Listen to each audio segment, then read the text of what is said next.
Welcome back, focused learners. We are jumping right into an absolute blockbuster today. We're unpacking Amazon's monumental Q2 2026 earnings call. Whether you're a market junkie or just, obsessed with the insane scale of artificial intelligence right now, this explainer is absolutely for you. Because what we're seeing is a story of wild extremes. On one side, an explosive, historic boom driven by generative AI. On the other, a seriously eye-watering burden of infrastructure costs just to keep that boom going. Let's get into it. Okay, here's our roadmap for this explainer. We'll do a quick summary of the Q2 earnings, look at the absolute rocket ship that is AWS, and break down their massive $200 billion investment plan.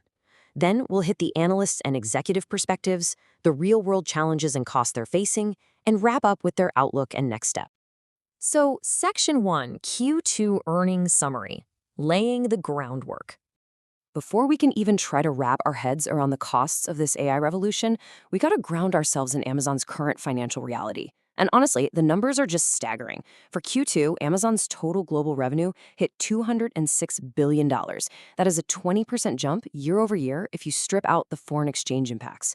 Breaking that down, North America pulled in a massive $116.2 billion, while international brought in $42.2 billion. They are quite literally firing on all cylinders globally. But, top-line revenue is only half the story here. As CEO Andy Jassy pointed out on the call, they reported $200.6 billion in revenue, but the kicker is the operating income, $27.5 billion, which is up a whopping 43% year over year. A 43% surge for a company of this sheer size? It's incredible. But we always have to look under the hood, right? CFO Brian Olsavsky was super transparent and noted that this $27.5 billion actually includes a $1.2 billion non-recurring benefit. Basically, that's $600 million from tariff refunds and another $600 million from changing valuations in energy contracts. So yes, the growth is incredibly real, but a tiny slice of that profit bump is just a one-time event. All right, Section 2, the growth of AWS, the generative AI engine. Now we get to the real growth engine of the company. AWS is booming right now, absolutely leading the charge into the Gen AI era. What's fascinating is the sheer momentum. Back in Q1, AWS was already cruising with a 28% year-over-year growth rate. But in Q2, that growth jumped to 36.7%. This is their fifth consecutive quarter of acceleration, guys. In this quarter alone, AWS raked in $42.2 billion in revenue and $16.6 billion in operating income. The hunger for compute power out there is just moving at breakneck speed. And if you're wondering what the future looks like, look no further than this wild number, $496 billion. That is their backlog, their remaining performance obligations. This figure literally grew at a triple-digit rate year over year. It basically means customers are locking in these massive long-term contracts right now to make absolutely sure they have the cloud and AI infrastructure they're going to need down the road. The demand pipeline is completely bursting at the seams. Going a bit deeper into what's actually fueling AWS, both their custom chip business and their AI services have independently crossed the $25 billion annual revenue run rate. And get this, the AI portion is growing at a triple-digit percentage year over year. So Amazon isn't just, hosting other people's AI. They're actually building the foundational hardware and the software ecosystem that makes the whole thing run. Moving to Section 3, the $200 billion investment plan, the cost of scaling. Here is where the story pivots. Because to sustain this explosive AI boom, Amazon has to take on a massive, historic burden. The amount of cash required to build out this future is astronomical.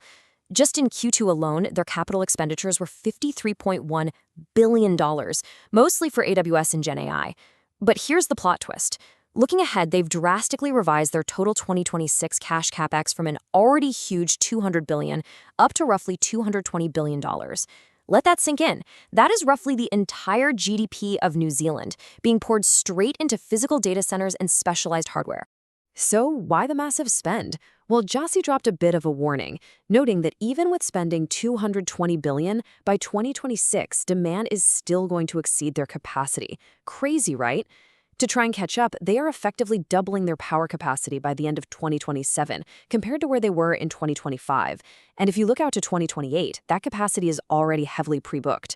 The silver lining to all this massive spending, Jassy noted that the break-even time for their server and networking hardware is sitting at just under 3 years.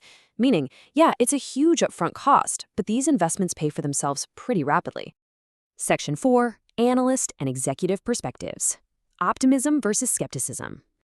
Look, when you casually announce you're going to spend $220 billion, you're going to face some tough questions from Wall Street.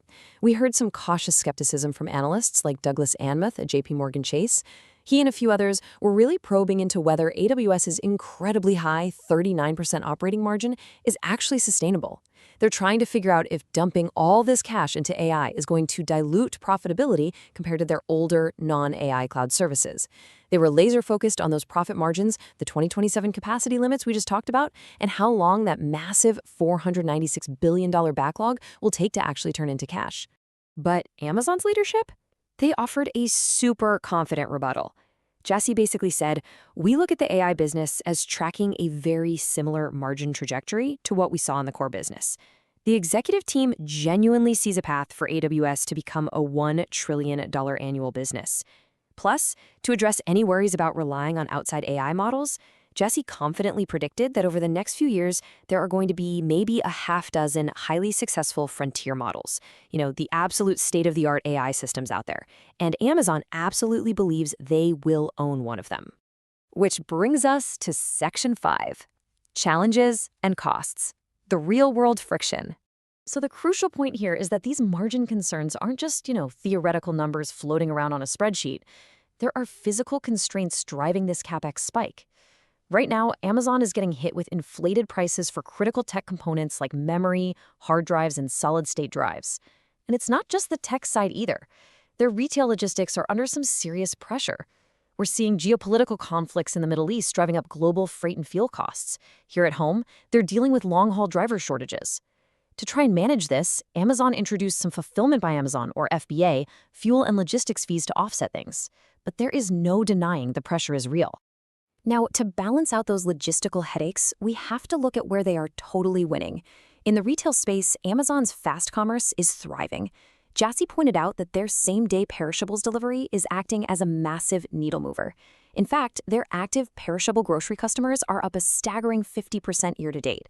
So even while the long-haul logistics are facing headwinds, this hyperlocal, high-speed delivery network is just capturing unbelievable consumer demand. Finally, Section 6. Outlook and next steps. What to expect in Q3. All right, let's synthesize what Amazon is projecting for the upcoming quarter and the future of their AI ecosystem. For their Q3 2026 outlook, Amazon is expecting net sales to land somewhere between $197 billion and $202 billion. Operating income is projected to be in the range of $22.5 billion to $26.5 billion. But there's a quick caveat here. CFO Brian Olzowski mentioned that this forecast actually bakes in an estimated 80 basis point unfavorable impact from foreign exchange rates based on how the global trends are looking right now. And this brilliantly illustrates how Amazon is looking way beyond just raw compute power. First off, a bit of context for those Q3 numbers. Part of the year-over-year comparison is a bit skewed because Prime Day got shifted entirely into Q3 for 2025, whereas it sat in Q2 previously. But strategically, Amazon is aggressively moving up the tech stack. They're expanding deep into the application layer with agentic AI. This is AI that can actually take actions and complete complex tasks on your behalf, using tools like Kiro and Amazon Quick. Oh, and they also hinted at a pretty massive future revenue stream, the very real possibility of selling their custom-built Trainium chips directly to third-party data centers. Which leaves us with this final, pivotal question. Will Amazon's historic $220 billion bet on infrastructure completely rewrite the rules of the AI revolution and solidify their trillion-dollar path? Or will the crushing physical and financial costs of capacity ultimately act as a speed limit on their ambitions? The boom and the burden are locked in an intense race right now, and the stakes, quite literally, couldn't be higher. Thank you so much for joining me for this explainer. Keep learning, and I'll see you in the next one.